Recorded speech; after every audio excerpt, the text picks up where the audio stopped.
मध्य प्रदेश में अगले साल होने वाले विधानसभा चुनाव को लेकर कांग्रेस की तैयारी जारी है। इसी कड़ी में कांग्रेस नए साल में हाथ से हाथ जोड़ो अभियान शुरू करने जा रही है। राजधानी भोपाल में अभियान की जानकारी देते हुए पूर्व केंद्रीय मंत्री सुरेश पचौरी ने भारत जोड़ो यात्रा के भव्य स्वागत के लिए प्रदेशवासियों का आभार जताया। राजधानी भोपाल में पूर्व केंद्रीय मंत्री सुरेश पचौरी ने मीडिया से चर्चा करते हुए बताया कि 26 जनवरी 2023 से कांग्रेस प्रदेश में हाथ से हाथ जोड़ो अभियान शुरू करने जा रही है, जिसमें 15 महीने की कांग्रेस सरकार के कार्यकाल को जनता के सामने रखा जाएगा। इस दौरान प्रदेश और केंद्र की भाजपा सरकार पर निशाना साधते हुए कहा कि आज देश में तेजी से बढ़ती महंगाई और बेरोजगारी से आम जनता बेहाल है। ये बहुत दुर्भाग्यजनक है और ये एक हमारे यहाँ मैं इंजीनियरिंग स्टूडेंट हूँ, तो एक कॉमन फैक्टर रहता है कि किसी भी प्रश्न का उत्तर टालना हो तो ये कह दो कि इंफॉर्मेशन इज बीइंग कलेक्टेड, जानकारी उपलब्ध की जा रही है और जानकारी फिर प्रेषित नहीं की जाती। मध्य प्रदेश में ये ज़्यादा हो रहा है। एक तो सत्र की अवधि कम रहती है, दूसरा कॉल अटेंशन के जरिए, शॉर्ट ड्यूरेशन डिस्कशन के जरिए, एडजॉर्नमेंट मोशन के जरिए, कट मोशन के जरिए जो बातें उठाई जाती हैं उनकी अनुमति नहीं दी जाती है। ये बात विधानसभा में भी दुर्भाग्य से लागू हो रही है और पार्लियामेंट में भी दुर्भाग्य से लागू हो रही है, क्योंकि मैं पार्लियामेंट्री अफेयर्स मिनिस्टर रहा हूँ और संसद में 24 साल का मुझे अनुभव है।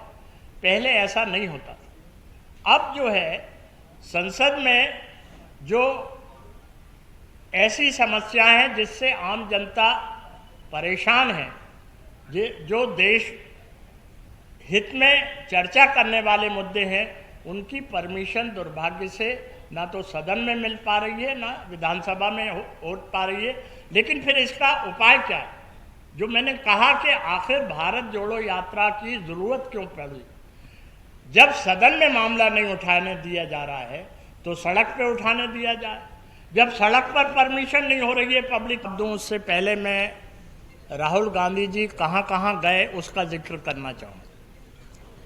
राहुल गांधी जी टट्या मामा की जन्मस्थली बड़दा अहीर में गए और वहाँ उन्होंने आदरांजलि अर्पित की टट्या मामा जी को, और आदिवासियों के लिए जो उन्होंने संघर्ष किया उसका जिक्र किया। उसमें कई आदिवासी एमएलएज और आदिवासी नेता, कांग्रेस पार्टी और कांग्रेस पार्टी से हटकर अन्य आदिवासी वर्ग के महत्वपूर्ण नेता भी मौजूद थे। हमारी कोशिश ये होगी कि ये यात्रा के साथ साथ अन्य वो कार्यक्रम जो अनुसूचित जाति जनजाति सर्वहारा वर्ग से संबंधित हैं वो कार्यक्रम भी रहें। ये रूट राहुल गांधी जी का चेंज केवल एक जगह के लिए हुआ। जो उनका रूट बन के आया था, उस रूट के अतिरिक्त महू जाने के लिए जो 26 नवंबर का कॉन्स्टिट्यूशन डे था, बाबा अंबेडकर जी की जन्मस्थली थी, वहाँ जाने के लिए रूट तय हुआ। तो इस दौरान वो बाबा अंबेडकर जी को भी प्रणाम करने के लिए गए और संयोग की बात है कि उस अवसर पर एआईसीसी के प्रेसिडेंट मल्लिकार्जुन खड़गे जी भी वहाँ कृपापूर्वक पधारे। तो वो आदिवासी जो शहीद हैं टट्या मामा वहाँ भी गए, महू अंबेडकर जी की जन्मस्थली पर भी गए, महाकाल और ओमकारेश्वर भी गए और जैन मुनि को प्रणाम करने के लिए भी गए। तो मैं सोचता हूँ कि आपके प्रश्न का इसमें जवाब निहित है। क्योंकि ये भारत जोड़ो यात्रा से संबंधित प्रेस कॉन्फ्रेंस है तो मैं इसी पर अपने आप को केंद्रित करना चाहूँगा। आपका इस प्रश्न का जवाब मैं और आपको बाद में दे दूँगा। चलिए, समर्थन कमेटी ने फैसला किया है कि 26 जनवरी के बाद 3 माह तक हाथ से हाथ जोड़ो अभियान चलाया जाएगा। इसके अंतर्गत प्रत्येक ब्लॉक पर जहाँ तक संभव हो हर गांव में जो ये पदयात्रा की थीम है उसी थीम पर कार्यक्रम आयोजित किए जाएंगे।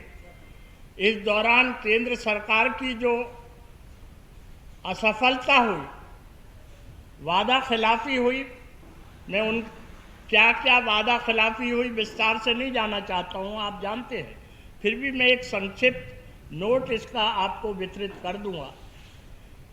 खास तौर से हमारे मध्य प्रदेश के संदर्भ में, मध्य प्रदेश में भारतीय जनता पार्टी के राज में क्या स्थिति है और भारतीय जनता पार्टी ने जो वादे इस प्रदेश की जनता से किए थे, उन वादों की पूर्ति की दिशा में क्या कदम नहीं उठाए गए, उन सब बातों को उजागर किया जाएगा। मैं यूं अपनी बात समाप्त करना चाहूँगा कि भारत जोड़ो यात्रा के दौरान हमारे प्रदेश कांग्रेस कमेटी के अध्यक्ष आदरणीय कमलनाथ जी ने रात दिन मेहनत करके इस पदयात्रा को अविस्मरणीय बनाया है, ऐतिहासिक बनाया है। उनके नेतृत्व में प्रत्येक कांग्रेस कार्यकर्ता ने प्राणपण से इस यात्रा में भागीदारी की है और प्रदेश के सभी वरिष्ठ नेतागणों ने, कांग्रेस जनों ने इस पदयात्रा को सफल बनाने में अपनी उत्तरदायित्व का निर्वहन किया है। यही बात कह के मैं फ्लोर आपको देता हूं, यह कहते हुए कि आज देश में, आज प्रदेश में किसानों की, नौजवानों की, आम इंसानों की, इसके आंकड़ों के हिसाब से महिलाओं पर, बालिकाओं पर अत्याचार मध्य प्रदेश में चरम सीमा पर है।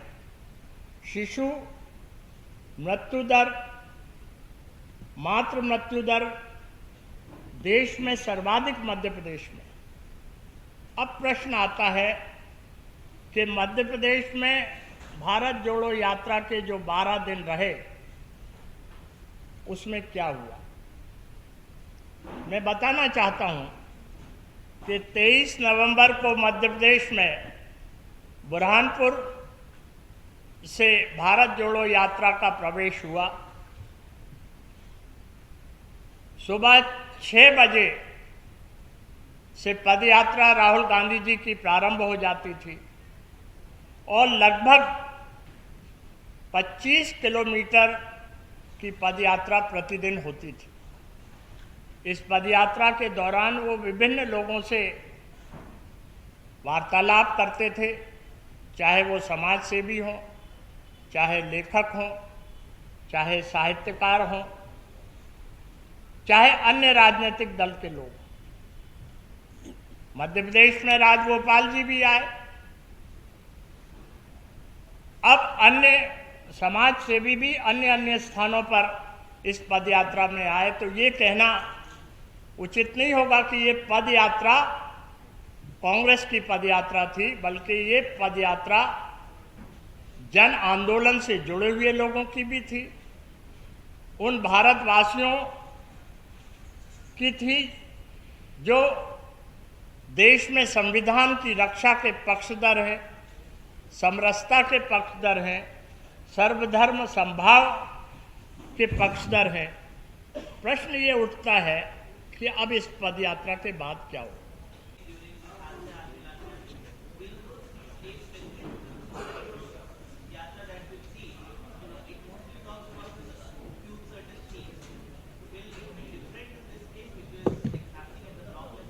Look, after this Padayatra in Madhya Pradesh, we will highlight the failure of state government as well as central government.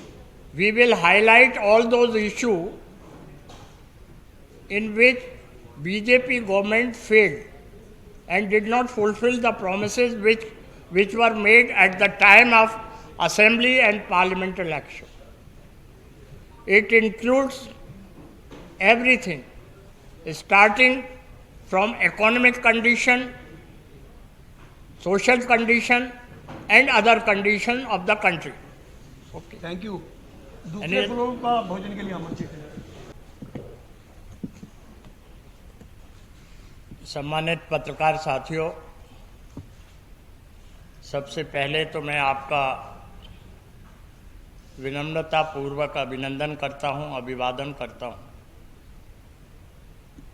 और आगे आने वाले त्योहारों के लिए भी आपको अग्रिम बधाई देता हूँ। जैसा कि के मिश्र जी ने बताया कि आज की पत्रकार वार्ता भारत जोड़ो यात्रा के संदर्भ में आयोजित की गई है। खास तौर से मध्य प्रदेश में भारत जोड़ो यात्रा के विषय में हम बात करेंगे और स्वाभाविक बात है कि ये बात सामने आती है कि इस भारत जोड़ो यात्रा के मध्य प्रदेश में होने के बाद अगला कदम क्या होगा, यानी अगला एक्शन प्लान संगठन की ओर से क्या होगा। ये है कि देश में महंगाई चरम सीमा पर है, बेरोजगारी बढ़ती जा रही है, देश की आर्थिक व्यवस्था बिगड़ती जा रही है, कानून व्यवस्था चरमरा गई है, रुपए का दाम कम हो गया है, देश पर आर्थिक संकट है। और मैं उन आंकड़ों में नहीं जाना चाहूंगा जिनकी जानकारी भलीभांति आपको है कि महंगाई 35 साल में सर्वाधिक है, बेरोजगारी लगभग 42% है, पिछले 45 सालों में सर्वाधिक है। और एनसीआरबी के आंकड़ों के हिसाब से महिलाओं पर, बालिकाओं पर अत्याचार चरम सीमा पर है। कि मैं ये बात कहूं, मैं विनम्रतापूर्वक यह बताना चाहूँगा कि ये भारत जोड़ो यात्रा की आवश्यकता क्यों पड़ी, इसका उद्देश्य क्या है, इसका लक्ष्य क्या है। उदयपुर में कांग्रेस का नव संकल्प शिविर आयोजित हुआ था। उसमें ये तय हुआ कि एक जन जागरण अभियान आयोजित करना चाहिए और उसमें ये घोषणा श्रीमती सोनिया गांधी जी ने की कि कश्मीर से लेकर कन्याकुमारी तक एक पद यात्रा आयोजित की जाएगी और इस पद यात्रा के जरिए देशवासियों की जो ज्वलंत समस्याएं हैं, देश के सामने जो प्रमुख चुनौतियां हैं, उनको हाईलाइट किया जाएगा और विपक्ष के नाते हमारा क्या दायित्व है। देखिए, मैं इतिहास के पन्नों को नहीं पलटना चाहूँगा, लेकिन पदयात्रा का एक अपना महत्व है। दांडी यात्रा महात्मा गांधी जी ने प्रारंभ की, वो देश को आज़ादी दिलाने के लिए। भूदान यात्रा विनोबा भावे जी ने प्रारंभ की, उसके पीछे मकसद अलग था। उसके बाद चंद्रशेखर जी ने पदयात्रा की, एनटीआर ने पदयात्रा की, राजशेखर रेड्डी जी ने पदयात्रा की। ये इन सब के पीछे मकसद अलग था। आप कहेंगे कि मैं आडवाणी जी की पद यात्रा का जिक्र क्यों नहीं कर रहा हूँ। वो पदयात्रा नहीं थी, वो रथ यात्रा थी और उसके पीछे एक राजनीतिक मकसद था। ये जो पदयात्रा है, इसके पीछे राजनीतिक मकसद नहीं है, लेकिन जन चेतना इससे जागृत होती है और निश्चित रूप से इस राहुल गांधी जी की पदयात्रा से जन चेतना जागृत होगी। राकेश भाई, आप कुछ पूछिए। देखिए, आज 96वां दिन है और लगभग 2600 किलोमीटर की पदयात्रा पूरी हो गई। कन्याकुमारी से कश्मीर तक की लगभग 3500 किलोमीटर की पदयात्रा होगी। रूट जो बना, उसके आधार पर जो राज्य आए उन राज्यों में ये यात्रा आयोजित हो रही है, प्रश्न ये उठता है कि इनमें क्यों नहीं, उनमें क्यों नहीं। वो रूट के हिसाब से हुए, वो इलेक्शन कहाँ है और कहाँ नहीं है इस आधार पे नहीं हुए। लेकिन अगले चरण में अन्य स्थानों में भी उसकी अधिकृत घोषणा तो एआईसीसी करेगी, मुझे करने का अधिकार नहीं है, लेकिन उम्मीद की जाती है कि ये आयोजित होगी। लेकिन इसके साथ साथ जैसे मैंने कहा कि जो अभी वेणुगोपाल जी का सर्कुलर है उसके हिसाब से हाथ जोड़ो जो अभियान चलाया जाएगा, ये भारत जोड़ो यात्रा का ही एक पार्ट है। In addition to this Bharat Jodo Yatra, this campaign is being launched. I am glad that you have this information. As per circular of Mr. Venugopal, General Secretary AICC, it's mentioned in the Haath Se Haath Jodo Abhiyan program. On 10th December 2022, he sent a circular mentioning all this program, wherein it is also mentioned that in every capital of India, Mahila March will be organized in the leadership of Srimati Priyanka Gandhi Vadra. We are expecting that Priyanka ji comes in Bhopal and lead the same. Bhopal से उमेश यादव की report.